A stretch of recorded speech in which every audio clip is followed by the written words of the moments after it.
자, 우리 옆에 분들과 다시 한번 인사하겠습니다. 오늘 좀 잘 오셨습니다. 예, 은혜 받기 원합니다. 예, 감사합니다. 여러분 지난 3일간도 참 고생 많으셨습니다.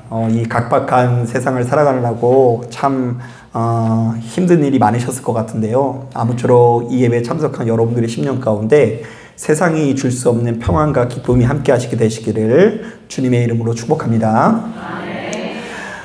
한 사람의 평범한 목사로서 특정한 성경 본문을 선정해서 처음부터 끝까지 강의 설교하는 것이 참 까다롭게 느껴지는데요. 특히 이 구약 성경은 이 방대한 양에 비해서 비슷한 신학 주제가 거듭해서 반복되다 보니까 설교자를 참 난처하게 만드는 것 같습니다. 이것은 오늘 우리가 읽은 이 열왕기 하도 마찬가지인데요. 여기에는 무수히 많은 왕이 등장하지만 여러분 지금까지 읽어보니까 대개의 결론이 좀 비스무리한 것 같아요? 아니면 좀 변화무쌍한 것 같으세요? 네, 비스무리하죠.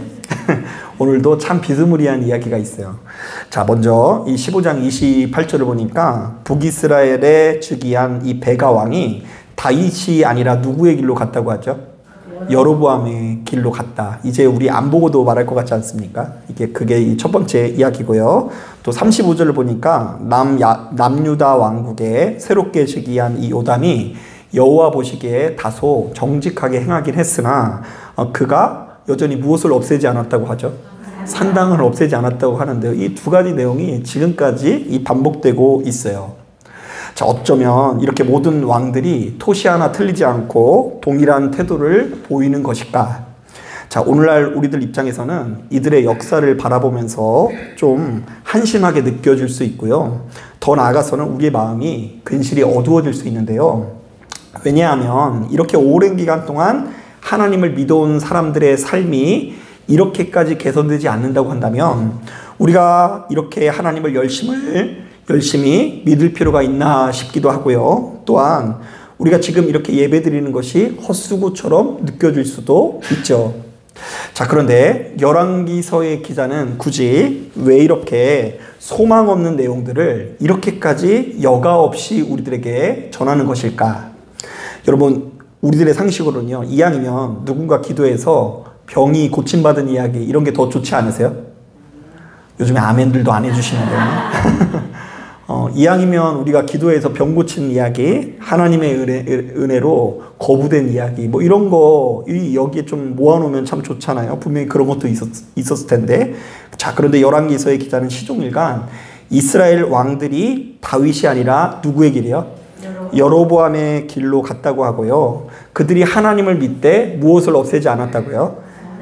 산당을 제거하지 않은 채 음란한 모습으로 신앙생활을 했다고 하는데요. 여기에 담겨져 있는 메시지는 명확합니다. 자, 한번 따라해 보겠습니다. 의인은 없나니 하나도 없다.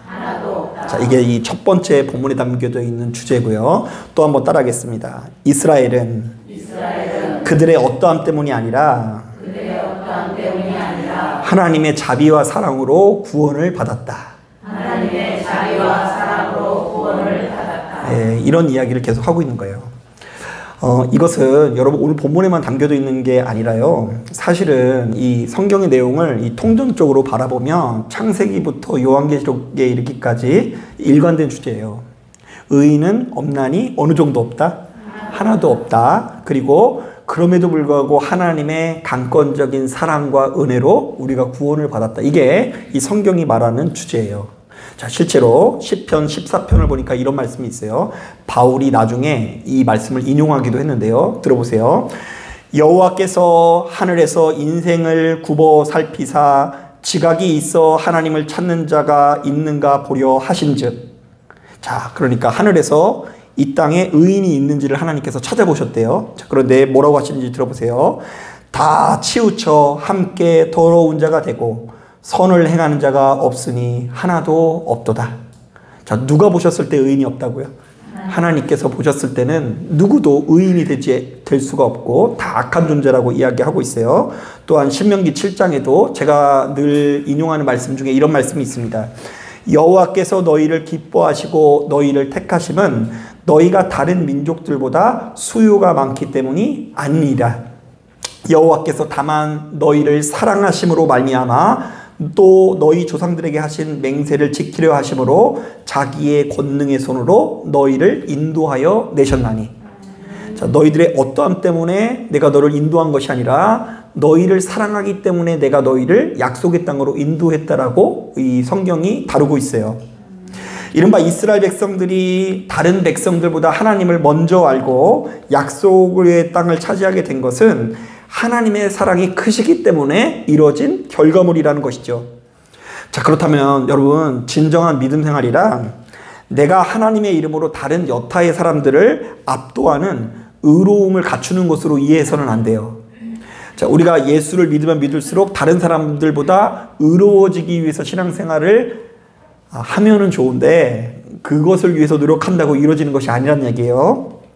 또한 우리가 주변에 있는 많은 사람들을 꼼짝 못하게 할 공로를 쌓는 것에서부터 시작될 것이 아니라 진정한 믿음 생활은 하나님의 크신 사랑을 가슴 깊이 헤아리는 것에서부터 비롯되는데요. 이른바 예수 믿는 우리들은 시간이 흐를수록 나 자신의 못남을 알고 나 자신의 작음을 알고 그런 우리들을 향한 하나님의 사랑이 얼마나 크고 광대한지를 떠올릴 수 있어야 한다는 것입니다. 자, 사실 이것은 제가 이야기하지만 수차례 말씀드렸지만 이 성경이 아주 일관되게 이 우리들에게 증언하는 메시지인데요. 먼저 여러분 창세기를 묵상해 보면 이 창세기는 하나님께서 세상을 창조한 이야기처럼 보이지만 실제로는 하나님께서 창조하신 내용은 그렇게 분량이 많지 않고요. 도리어 인간이 스스로가 가지고 있는 죄성을 계속해서 발전시키는 이야기가 담겨져 있어요. 자, 여러분, 아담과 하와 이후로 인간의 죄성이 더욱 올라가는 것 같아요? 아니면 좀 더 내려가는 것 같으세요? 네, 올라가죠. 더 악한 존재로 변하죠. 자, 이것은 여러분 가인의 후손 중에 라멕이라는 사람이 있는데요. 라멕이라는 사람이 부르는 칼의 노래라는 것을 보면 알 수 있어요. 들어본 것 같으세요? 알아보셔야 되는데, 왜냐면 우리는 창세기는 전부가거든요. 창세기는 읽고 또 읽고 막 해가지고 창세기는 잘 알아요. 그래서 이제 가인의 5대조 후손 중에 라멕이라는 사람이 노래를 부르는데요. 이 사람의 노래가 칼의 노래라고 하는데 한번 들어보세요. 라멕의 아내들이여 내 말을 들으라. 나의 상처로 말미암아 내가 사람을 죽였고 나의 상함으로 말미암아 소년을 죽였도다. 가인을 위하여는 벌이 7배일진데 라멕을 위하여는 벌이 77배 1이로다.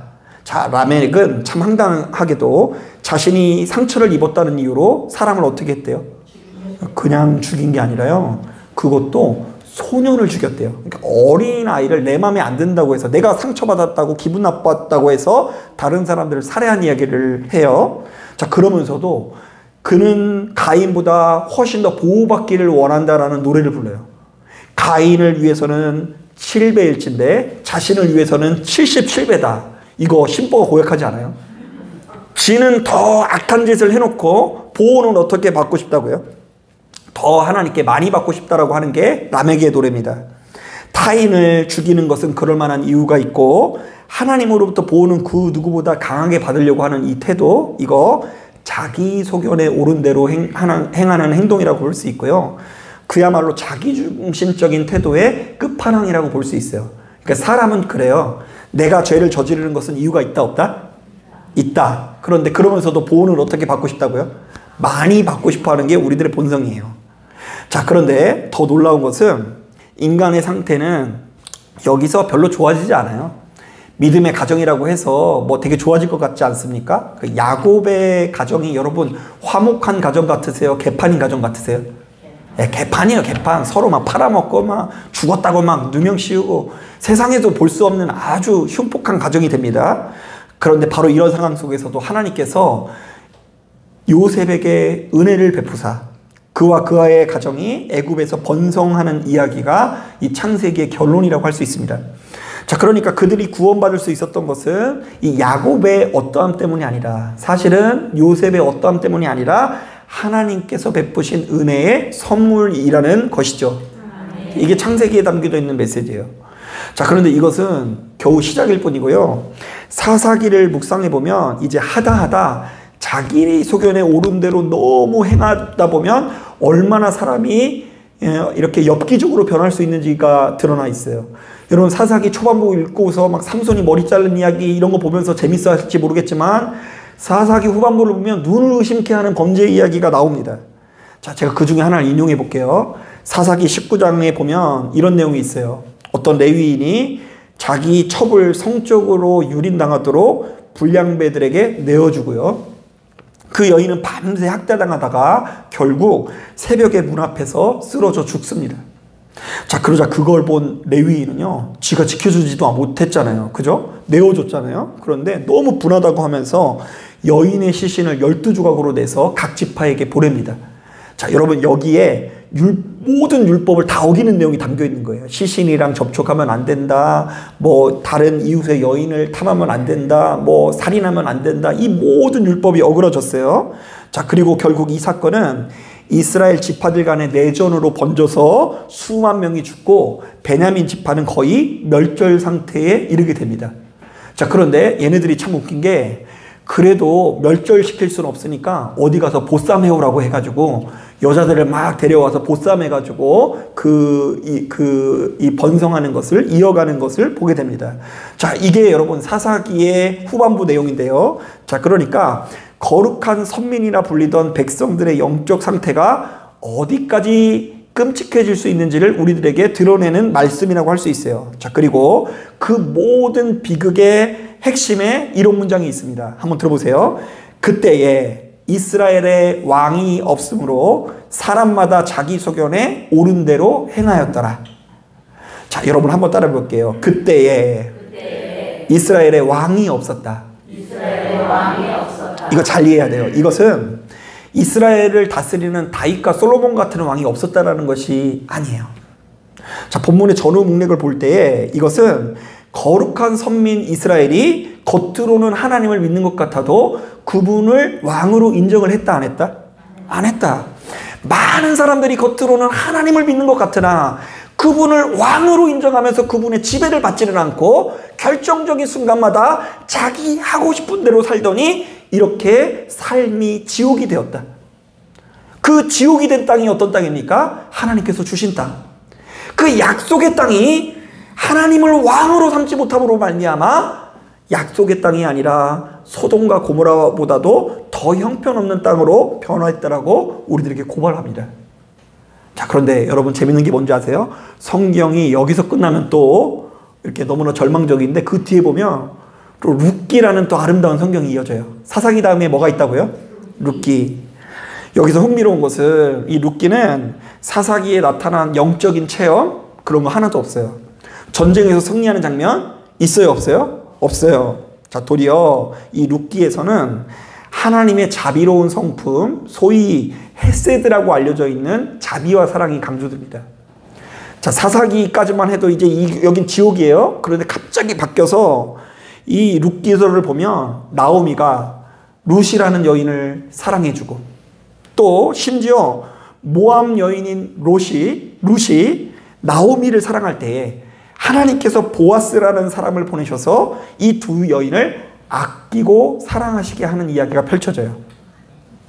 자, 그러니까 이 같은 흐름을 볼 때 죄는 사사기처럼 가면 갈수록 더욱 깊어지고 엽기적으로 발전하면서 우리들을 망하게 하지만 하나님의 은혜는 룻기처럼 조용히 그러나 분명하게 회복의 줄기를 만들어 가신다는 것을 알 수 있습니다. 자, 이것은 오늘 우리가 읽은 본문도 마찬가지인데요.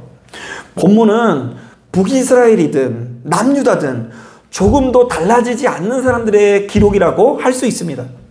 뭐 더 꾸며낼 필요도 없이 달라지지 않았어요.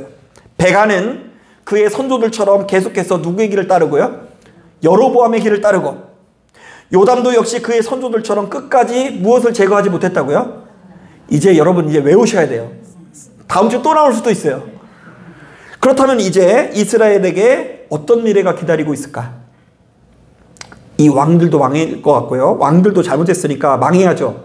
그리고 이제 이스라엘에게도 희망이 없을 것 같아요. 그러나 그럼에도 불구하고 하나님께서는 왕들은 그 망하는 길을 자처할지라도 이스라엘을 아끼고 사랑하사 오래 참고 기다리시고요.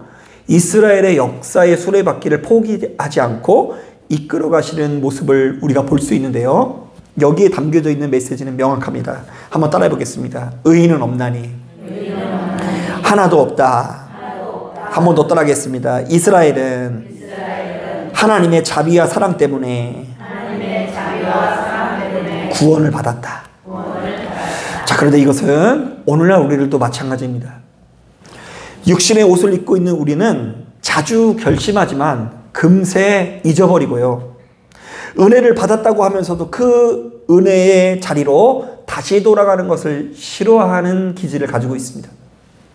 내가 좀 고통스러울 때는 잘 가요. 그러나 조금 그 고통스러운 것이 지나고 이 해결이 되면 다시 그곳으로 가서 동일하게 기도하는 것이 지루하게 느껴지는 것이 사실입니다. 그리고 우리는 또다시 어떤 곳으로 가게 될 거라고요? 우리도 역시 다윗의 길이 아니라 여로보암의 길이고요. 예루살렘 성전이 아니라 어디를 찾아가서 산당에 찾아가서 아주 음란한 삶이 우리에게도 이어질 수 있다는 것입니다. 자, 그런데 만약 이렇게 형편없는 우리들이 그럼에도 불구하고 하나님의 은혜를 누려서 구원을 받는다고 한다면 그것은 두말할 것도 없이 우리의 어떠함 때문이 아니라 하나님의 사랑이 크시기 때문인 것입니다. 자, 사도 바울은 그래서 바로 이것을 깨닫고 로마서 5장을 통해 이런 고백을 하는데요. 저는 이 짧은 문구가 가면 갈수록 모든 것을 담고 있는 말씀인 것 같은데 들어보세요. 죄인된 우리에게 은혜가 넘쳤느니라. 야, 은혜가 어떤 사람에게 넘쳤다고요? 기도 많이 한 사람들에게 넘치는 것도 아니고 정말로 이 선행을 밥 먹듯이 하거나 교회를 이끌어가는 사람들에게 은혜가 넘친 것이 아니라 죄인된 우리에게 은혜가 넘쳤느니라. 우리는 시종일관 약했으며 우리는 시종일관 악했으며 그리고 지금도 악하고 앞으로도 악할 것이지만 그런 우리들에게 은혜가 넘치게 부어졌고 이로 인해서 우리는 구원을 받을 것이다. 아멘. 바로 이런 차원에서 바울은 성도가 지나치게 율법을 의지해서 타인을 정죄하거나 판단하는 것도 용납하지 않고요. 또한 스스로를 의롭게 여기면서 자부심을 갖는 것도 철저히 거절하는데요. 왜냐하면 그가 생각할 때 우리 인간이 처해진 현실은 지나치게 처참하고 부정적이지만 이런 우리들이 구원을 누릴 수 있는 유일한 비결이 하나님의 끝없는 사랑 내지는 은혜밖에 없었기 때문입니다. 자, 그래서 저도 사실은 바로 이것을 성경을 묵상하면서 깨달은 이후에 사실은 많은 변화가 있었어요. 여러분, 저도 많이 변한 거예요. 일단은 저도 지나치게 사람을 이제 좌지우지 하려고 하지 않아요. 왜 좌지우지 하려고 안 하는 줄 아세요? 강하게 강단에 서서 말씀을 전하되 바르게 전하되 언제나 결론은 실패할 수 있다는 것을 염두에 두기 때문입니다. 인간의 결론은 어떤 확률일 가능성이 높다고요? 실패할 가능성. 그래서 여러분 문제를 내볼게요. 만약 누군가가 이 세상을 살면서 교회에 나오라고 했을 때 나오는 게 정상이에요? 안 나오는 게 정상이에요? 대답하기 어렵죠? 저는 안 나오는 게 정상이라고 봐요. 특히 여러분 금요일날 교회에 나오는 거는 대단한 믿음이에요. 금요일날. 금요일날 여러분 뭐 하고 싶으세요? 하고 싶은 거 없어요? 금요일날 여러분 세상에 나가보면 얼마나 좋은 것들이 많습니까? 금요일날 이 젊은이들 같은 경우에 특히 여기 나와서 뭐 예배드리고 이런 게 무슨 재미가 있겠어요. 저희 애들만 하더라도 어쩌다 한 번씩 나오게 하려고 그러면 사정사정을 해야 돼요. 대성아 수빈아 이번에 나오면 내가 뭘 해주겠고 뭐 이런저런 딜을 해야 돼요. 여러분 이 재미없는 세상에서 인간이 하나님을 별로 안 믿고 싶어하는 거 그리고 실패의 길로 나가는 거 당연합니다. 그런데 그렇기 때문에 또 어떤 생각이 드냐면 늘상 실패하는 우리이기 때문에 그럼에도 불구하고 하나님의 말씀과 기도 성찬의 기쁨이 우리에게 동반되어야 된다는 것을 날마다 느껴요. 예. 그러니까 과거에 기도 한두 번 했고 끝나는 것이 아니에요. 과거에 기도를 한두 번 했지만 지금 하나님과 전혀 다르게 상관없이 사랑하는 사람들 너무 많이 있어요.